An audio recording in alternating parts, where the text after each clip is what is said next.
First time Swarnagiri visit చేసినప్పుడు ఒక థింగ్‌ని observe చేశా. మీలో ఎంతమంది అది అబ్జర్వ్ చేశారు? The most aesthetic view. స్వర్ణగిరికి వెళ్ళే ప్రతి ఒక్కరూ ఆ వ్యూ చూడాలనుకుంటారు. మోస్ట్ యాస్థెటిక్ వ్యూ అనమాట. సో, అలా విష్ణుమూర్తి స్వామి ఆదిశేషుడి పైన సేద తీరుతూ ఉంటాడు ఆ వ్యూలో. చుట్టూ వాటర్ ఉంటుంది. అయితే నేనక్కడ అబ్జర్వ్ చేసిన విషయం ఏంటంటే, ఆ వాటర్‌లో చాలామంది కాయిన్స్ ఏసారనమాట. అసలు ఇలా కాయిన్స్ ఏయడానికి ఎందుకేస్తారో తెలుసా? అయితే అక్కడ ఒక విషయాన్ని నేను అబ్జర్వ్ చేశా అనమాట. అయితే అక్కడ చాలామంది ఆ ప్లేస్‌లో మీరు అబ్జర్వ్ చేస్తే అక్కడ కాయిన్స్ ఏసారనమాట వాటర్‌లో.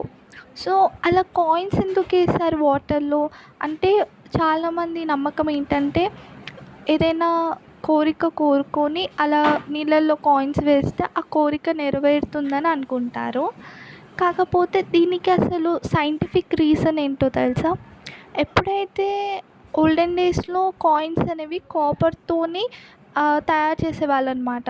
సో, అలా కాపర్ కాయిన్స్ అనేవి వాటర్‌లో వేయడం వల్ల you know that copper can purify water. So, అలా కాపర్ కాయిన్స్ అందులో వేయడం వల్ల ఏమవుతుందంటే వాటర్‌ని ప్యూరిఫై చేస్తుంది. That's the reason. అందుకే వాళ్ళు కాపర్ కాయిన్స్‌ని వాటర్‌లో వేసేవాళ్ళు. అది స్లోగా కోరికలు తీరడానికి కాయిన్స్ వాటర్‌లో వేస్తారనుకుంటారు. మీరెప్పుడైనా అలా కాయిన్స్‌ని వేశారా? దీని వెనకాలున్న సైంటిఫిక్ రీజన్‌ని తెలుసుకోండి. అండ్ మీ ఫ్రెండ్స్ అండ్ ఫ్యామిలీకి కూడా షేర్ చేయండి.